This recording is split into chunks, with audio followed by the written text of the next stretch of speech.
Swayam Prabha. Digital India. Educated India.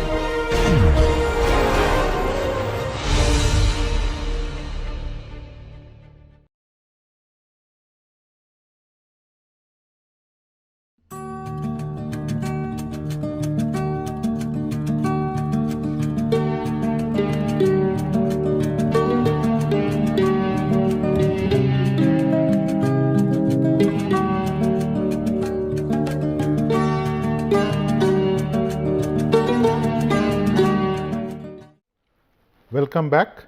In lecture 29, we will look into the second part of residential mobility and location choice. The different concepts that will be covered are on the conceptual model for residential location choice or residential choice, then residential location choice, then discrete choice theory, residential location choice in the Indian context, and finally the residential location choice model.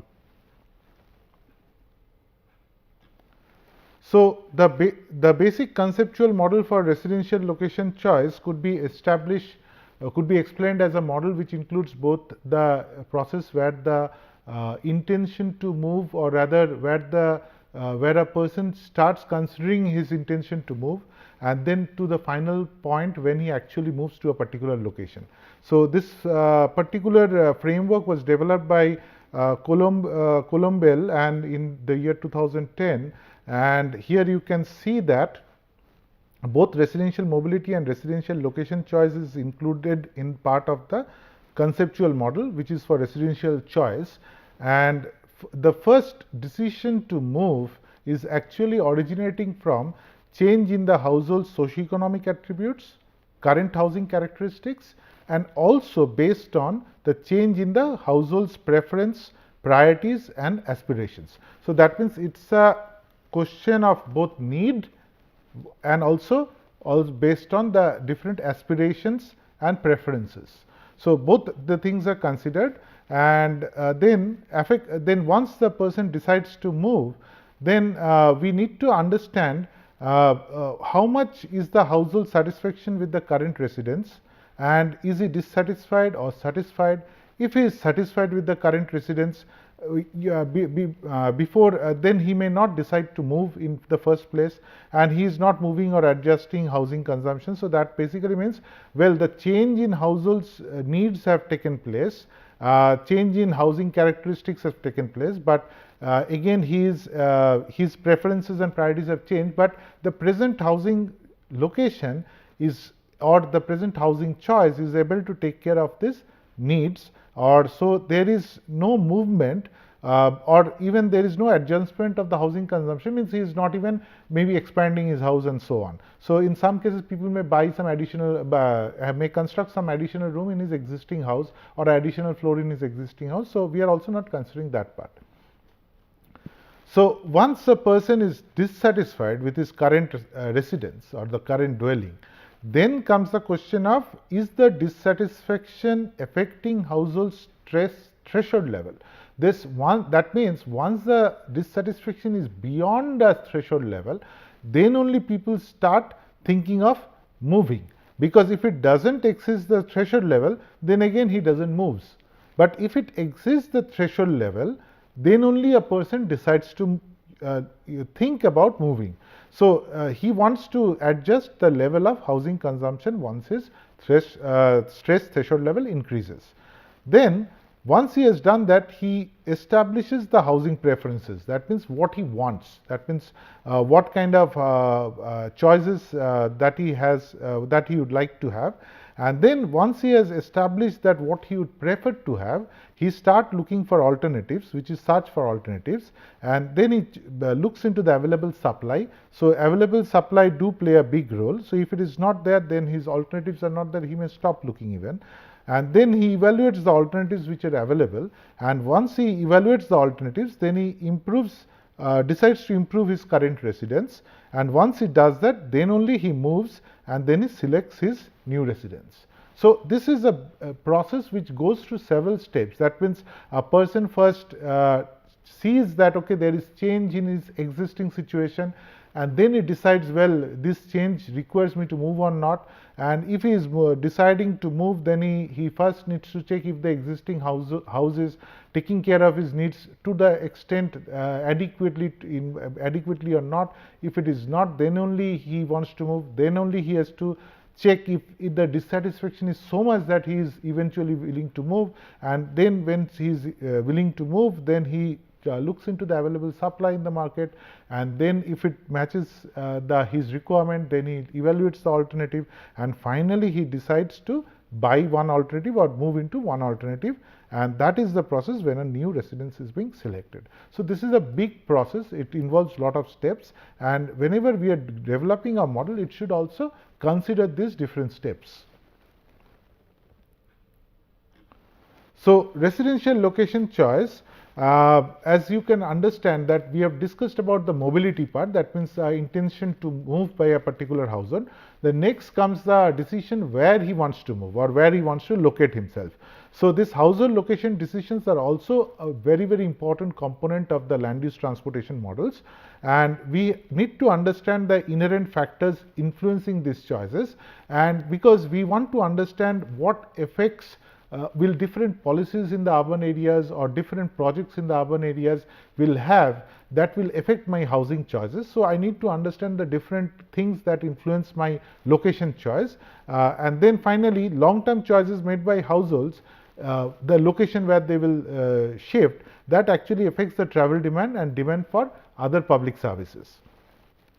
So we started with this kind of models with Alonso's residential choice theory of households, where that's a bid rent theory, where he considered a monocentric development, and individuals, he said that individuals choose locations by maximizing a utility function covering both expenditure in goods and the size of the land lots and the distance from the city center. So he said that people will choose a location based on the distance from the city center and also the amount of money he can spend on that and the size of the land lot. That these are the factors which influences his location choice.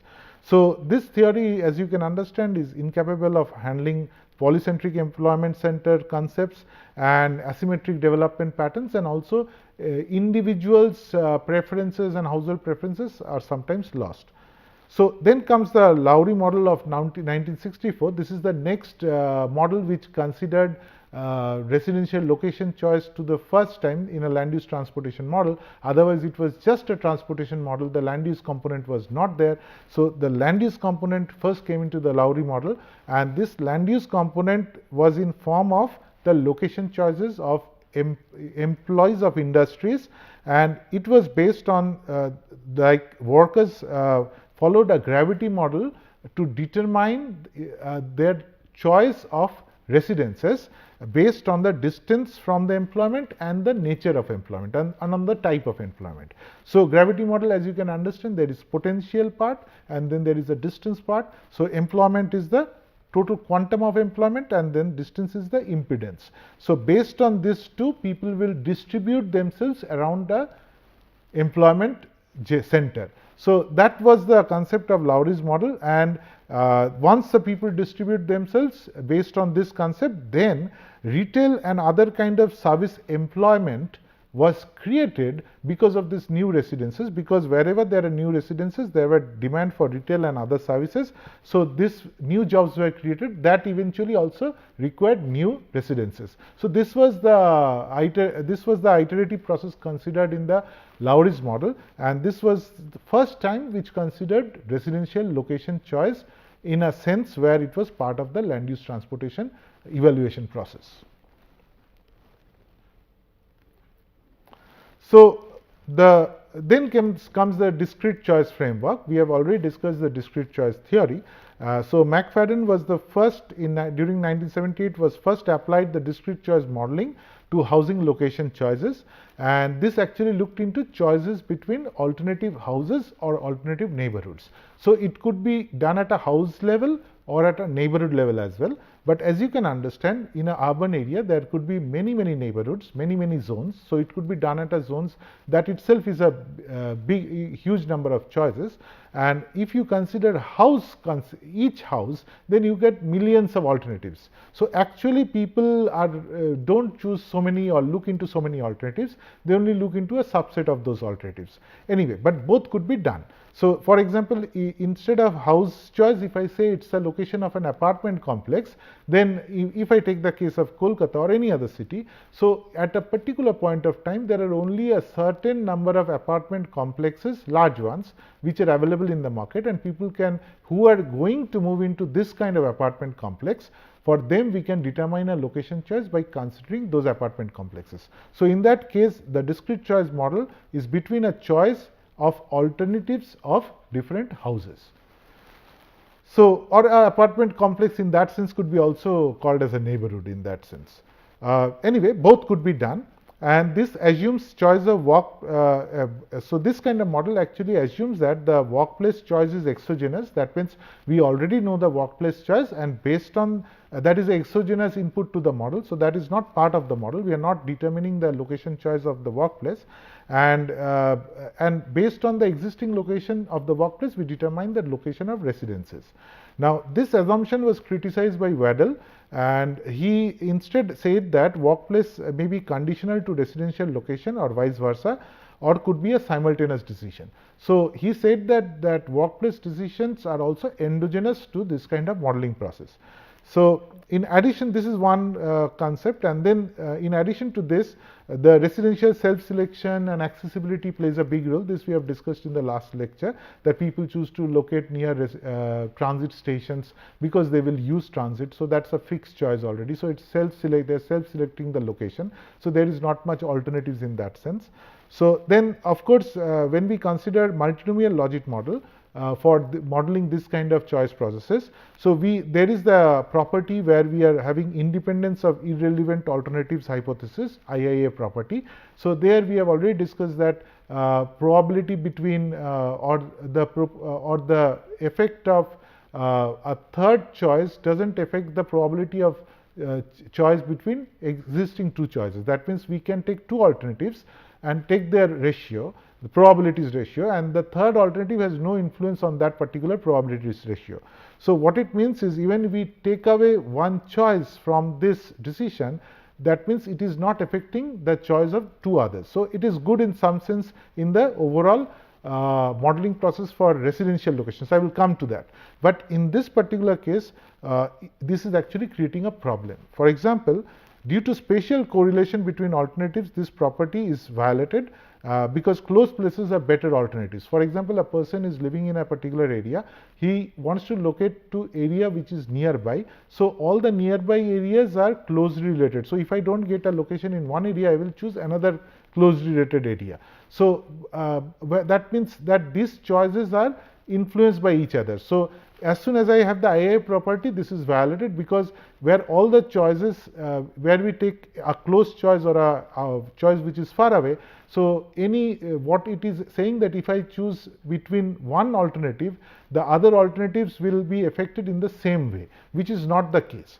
So that means the alternatives which are nearby will have different sets of probabilities. So I can either replace between nearby alternatives and far away alternatives. So we will discuss this problem in detail in using a paradox called red bus, blue bus paradox during the mode choice models.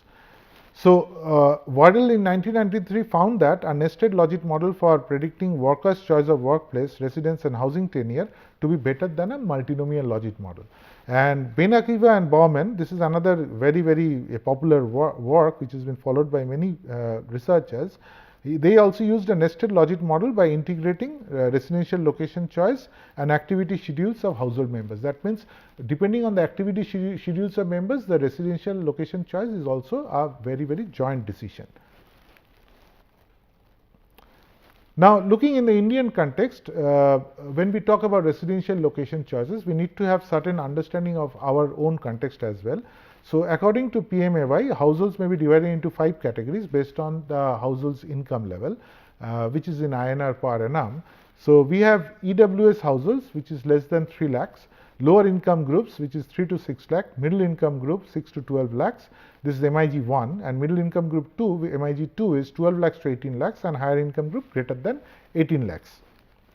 So each of these groups has got, as you can understand, could have different kinds of could be placed into different categories, and we can develop different models for each of these categories. Why? Because the housing supply is different for this kind of groups, the decision making process is different. So if I model all of them together, probably it may be a wrong model, because the constituent variables may also vary in this particular income groups. So we can if we feel that the basic properties or basic independent variables are same for all these groups, then we can keep them, but in many cases we find that is not the case. Now, in the whenever a people is there are different kinds of dwelling we can consider as well. People who stay in rental dwellings, people who stay in company housings or government housing, and then people who are staying in personal dwellings. So people who are staying in rental dwellings, individuals may choose to live in the same neighborhood, or individuals may change location as per job, schools, etc. That means usually what happens when the rental tenure gets over, people will try to choose a location which are nearby. So this is one thing that we can investigate. And the other thing, if they are changing their job or changing their location of schools for their kids, there is a chance that people may also change their rental location. So that also could be investigated. So it could be as per the reason. Then in case of company housing and government housing, people having company jobs or government jobs, their location choice is constant. Means they both have company jobs, government jobs, and they also are being provided housing from the company. So they are only being assigned to the locations which are provided by the company, or the locations where the company housings are. So their location choice is constrained. So when we develop a land use transportation model for a planning area, we need to consider all this. What are the different kinds of housing, which income brackets they belong to, then how many of them are going to choose rental housing, how many of them are going to choose company housing, that needs to be determined, and according to their location choice models or estimates has to be done in that particular way. So in case of personal dwelling, so the decision making process again could be divided into many parts. For example, we definitely know that the bigger decisions are intent or decision to move, and the location choice models. So these are the two decisions. So in the first two cases, we are talking about in each planning period, it could be a 1 year planning period or a modeling period. We can see if the family continues to stay with even though when we are considering personal dwelling, a family may decide to stay with their own family, or they can decide to construct or extend on the family's existing plot or building. That means they create one more floor in their house. So there is a requirement. They decide to stay back, or even though there is change in their family and all, they are still willing to stay back, or they are willing to construct a house in the same location, in the same building, construct another floor in the same building or same location, or they could do a construction on a self-bought plot. That means I can buy a plot and can build a house on that. So for that, location choice for buying a plot is more important, because your choice to build a house is constrained by the decision that you have already bought a plot. So you will build a house on that plot itself. So a location choice for buying the plot, that has to be determined. Or buying available housing, that is already there are old or used housing available in the market. I want to decide to buy a used housing because those are available at better locations and also probably at lower prices. So that's why buying available housing is many people do consider that. So that could be a model for that. And then finally buying a newly constructed housing. So newly constructed housing, when we do that, the choices would be different. That means the choice would be only fresh housing stock provided by real estate developer during that planning period. So for that, we should have a separate model. And for the existing buying available housing, we can have a model where there are a certain group of people who will go for this. For that, we have to consider existing empty housing stock that is available during this particular planning period, and those becomes my choice alternatives. So this is how we can model it in the Indian context. So now coming to the residential location choice model, it is based on discrete choice theory, and we can again similar to the intent to move model, we can go for revealed preference choices or stated preference choices. And revealed preference is always preferred because except for cases when there is very inadequate data on alternatives. Like people are having difficulty in recalling what were the rejected alternatives, because I have chosen something but I don't remember what I have evaluated at that point of time. Or variety of data levels, or the choices are limited, the survey size was limited, and because each person can give only his own choice that he has done, and measuring the effect of new policy, infrastructure, facility also is not possible, because those things were not there at that point of time when the people moved, people had made their choice for a location.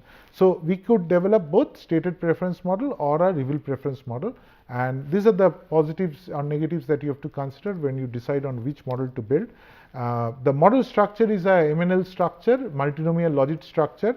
The probability of a, which basically means the probability of a household n choosing zone I could be written as, given this equation, Pni is equal to e to the power Vni divided by summation for j equal to 1 to n e to the power Vni, Vnj, this would be j, sorry. Or we can call both of them i's and I equal to 1 to n, doesn't matter. So where Vni is the utility of zone I for household n.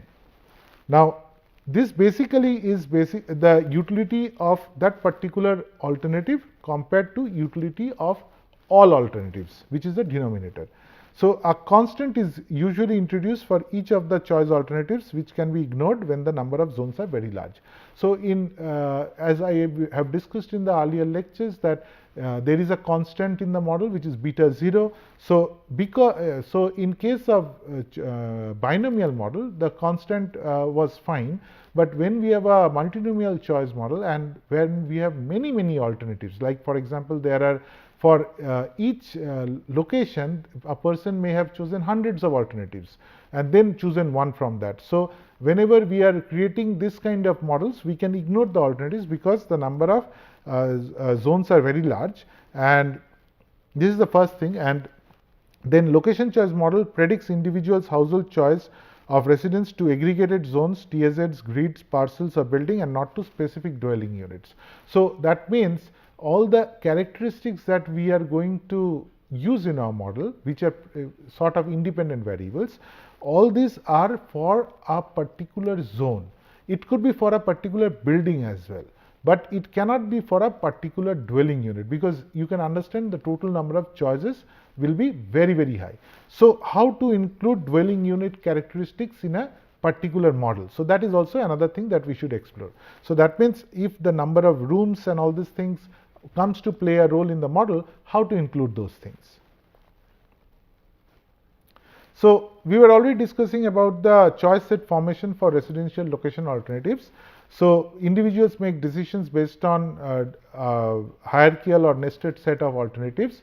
Like there is the universal set, that means all housing, then awareness set, that means the ones that I am aware of, then consideration set, that is the ones that we are considering from the ones that we are aware of, and finally the choice set, that means eventually there were 3-4 alternatives from which we choose one alternative. So that is what is shown in this particular image, where we have dwelling attributes and location attributes contributing to the universal choice set, and then we can do choice set pruning. That means we are developing a feasible choice set, and based on household characteristics and then imperfect knowledge about the constraints, so this feasible choice set should be evaluated and then a decision is taken. So as you can understand, TSZs, grid, parcels, building may lead to huge number of choices. So this becomes very difficult in a multinomial choice model. In a multinomial choice model, what happens that means if there are many alternatives, as you can understand, in discrete choice theory we have discussed the coefficients are determined by considering the difference between two alternatives, utility of two alternatives. So always one is a reference category. Again, we will discuss this in detail in the logit model, in the mode choice model lectures. But understand this. That means when the choices are huge, then it is difficult to estimate the model, and not only that, we would have a very large model specification. I will show you in the next lecture. That means if I have got only 4 alternatives, that I have to have built 4 models. So if I have got 100 alternatives, I will have to build 100 models. So and because each has to be compared, each zone has to be compared with another. So the residential location model can be consistently estimated with only a subset of the choice alternatives. So this is again coming from the IIA property. That means the probability of selection of one alternative compared to another is not affected by the third alternative. So which means that if I remove some alternatives, it will not affect the choice of between probabilities of two alternatives that are being considered. So the residential location choice model can be consistently estimated with only a subset of the choice alternatives. So that was given by McFadden in 1978. So random sampling technique is used to draw a choice subset from the universal set, and this was this strategy was proposed by Benakiva and Lahman, and the chosen alternative is then mixed with chosen subset of alternatives which has not been chosen. That means when we develop a set of data set for this, what we do is we take the actual choice of the individual, that is location choice is A, provided these are the characteristics of that particular individual, that particular location, that and all the other things, and then we say that the location choice is not for all the other alternatives using the same characteristics, these were not the location choice. This has to be compared. So this has to be developed for all individuals, and then we can determine the parameters or the beta coefficients for each of those location or each of the characteristics or indicators that we use in the model. But the problem is, if I do that, in that case the total number of alternatives are huge number of alternatives. So instead we can take only randomly some alternatives from the entire choice set, and it could be another 5 alternatives for each chosen alternative. There could be 5 random alternatives or 4 random alternatives, and even if we do that, the estimation of the model doesn't change. So it's more or less it will give the same results. So that was proposed by Benakiva and Lahman, and that is the strategy that is being adopted in MNL models that are being developed. So for this we cannot use the SPSS software. We have to use other statistical packages that will be again discussed during the mode choice models. But over here, if we have developed a model in the next lecture where we will show you use of SPSS, but there all the alternatives has been chosen.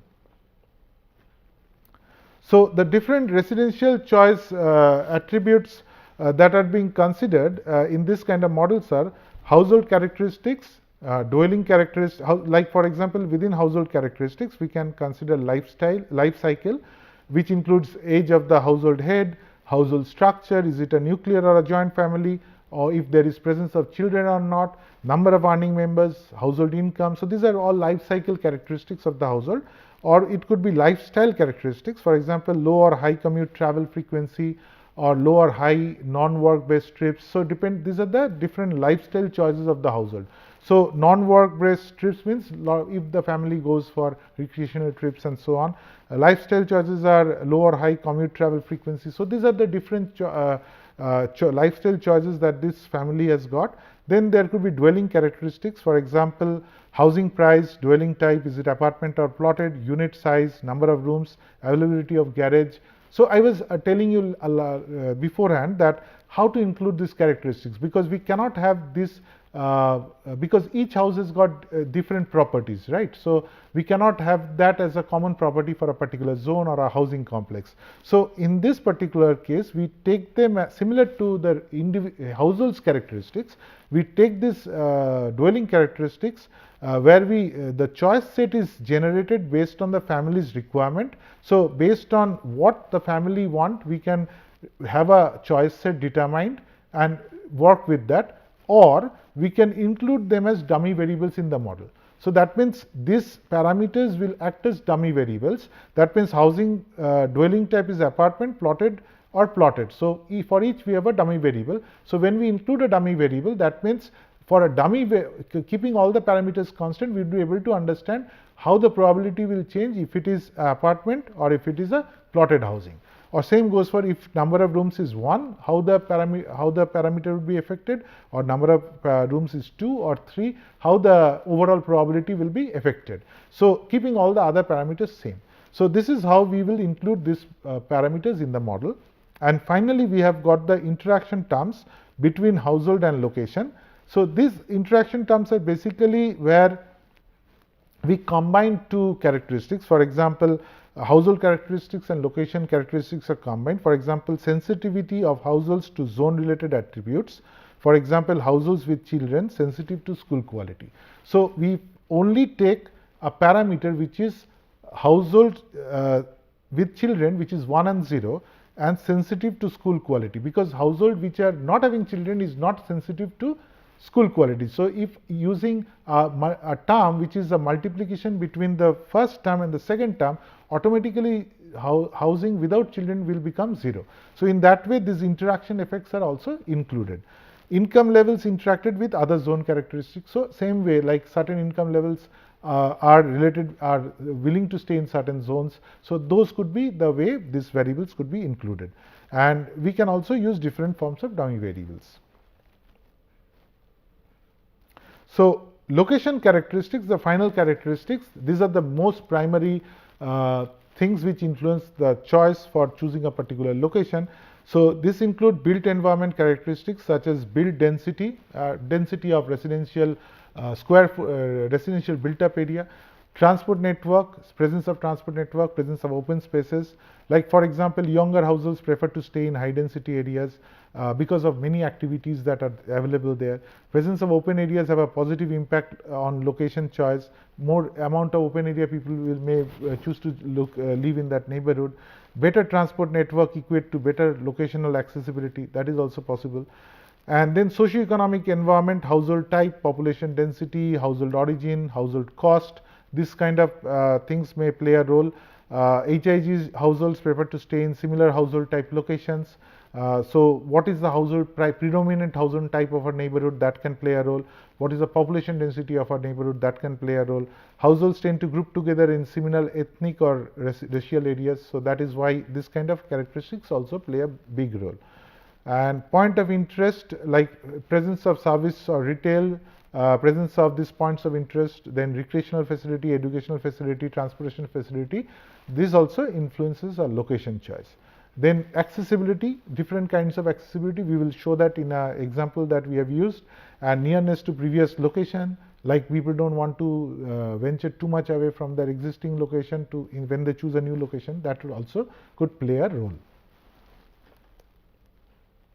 So we use this case study. This is again a very popular case study, residential location choice modeling, where accommodating socio-demographic characteristics and school quality and accessibility effects were considered by Jessica Guo and Chandra Bhatt. This is a popular paper where household residential location choice behavior was investigated using single wage earner households in the Dallas-Fort Worth region in Texas, America. So parameters considered were socio-demographic status of households, stage of life cycle and racial compositions, and then impact of school quality and accessibility to different activity purposes. So these were the different parameters which were considered. So I will first focus on the accessibility measures. So we have discussed accessibility in one of our previous lecture.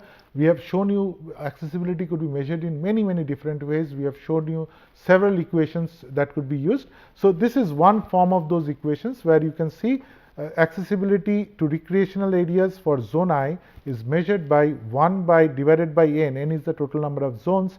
I equal to j equal to 1 to n, which is the total number of zones, to j equal to 1 to n. And what we are finding is total land area, park land area, means which is a form of recreational facility where people can go for a walk and so on, for zone j divided by, of course there is a power function given over here, divided by impedance to that particular zone. So in this way we can consider both the quantity of land, parkland, plus the distance to that parkland, and we sum it up for all surrounding zones and we get accessibility of the current zone. So that means how much land at what distance parkland is available from my current zone, that is being considered to develop this accessibility. Same way, accessibility to retail employment, accessibility to basic employment, both are considered, where we have total number of shopping employment is the indicator of number of shopping areas divided by distance to those shopping areas, that is being considered, and same number of jobs available and distance to those jobs that are being considered. Now this and this is explained over here. and only thing that is new is this variables. So gamma and beta variables are calibrating variables which are used for calibrating, and this is done by developing another model which is a destination choice model. That means which destination a person chooses. So we can have trip distribution done using a trip distribution model like a gravity model, but similarly we can have something like a destination choice model. We will cover that in in a little lecture, where a destination location choice model basically determines why a person, how a person, what are the parameters that influences a person to choose a destination. So when a person chooses a destination, again, like for recreational zones, we consider utility of that particular decision, VREC IJ, and this is based on total land area and its impedance, how far away it is, and we have already established from the existing data, we know where people go exactly, what is the distance to that area, and what is the total amount of area in that particular zone of parkland, and based on existing choices we can determine these particular coefficients which are actually influencing or acting as weight for these particular factors. So these are used as power functions over here, and this is how the accessibility measure has been defined. So you have seen similar forms of accessibility measure earlier. So any one of those forms could be also used in your particular model. So finally, this is the results of the residential location choice model developed by Guo and Bhatt, and we see that these are the parameters which have been found to be related. Some are positively related, some are negatively related, like zonal attributes, for example, size, percentage of parkland, percentage of water area, percentage of residential area, percentage of office area, population density, income dissimilarity, accessibility to shopping opportunities, accessibility to recreational opportunities, all these things play a role. And similarly, over here we see these are interaction terms where schools and household heads, college education, these two are interaction term which have been included. Similarly, accessibility to employment opportunities and head has finished college, this is the interaction term, and so onwards. Like this is household head is African American or Hispanic, and percentage of African American and Hispanic population. So this actually indicates people of same racial profile tries to live in the same area. So this is how the interaction terms has been included. So this is a final model that has been developed, and this is how you can also develop, and I will also show an example in the next lecture. So these are some of the references you can study. So in conclusion, we can say residential location choice model determines the final location of all households who have decided to change their location during the plan period. It is not only important to decide the total number and type of households who are likely to move, but also the zone-wise supply of both quantity and type of real estate which are likely to be the feasible alternatives for this particular household. Then residential location choice is also closely related with accessibility, land price, and work and school locations, and the number of working members in the household. So these are the reasons why these are the factors which influence residential location choice. While some workers choose residences based on their work location, there are others who choose a job near their residences, particularly blue collar workers or many workers who work in who chooses their job near their residences, people like plumbers, people like who work from their home, or household maids, they will choose a job which is near to their residences. Thank you.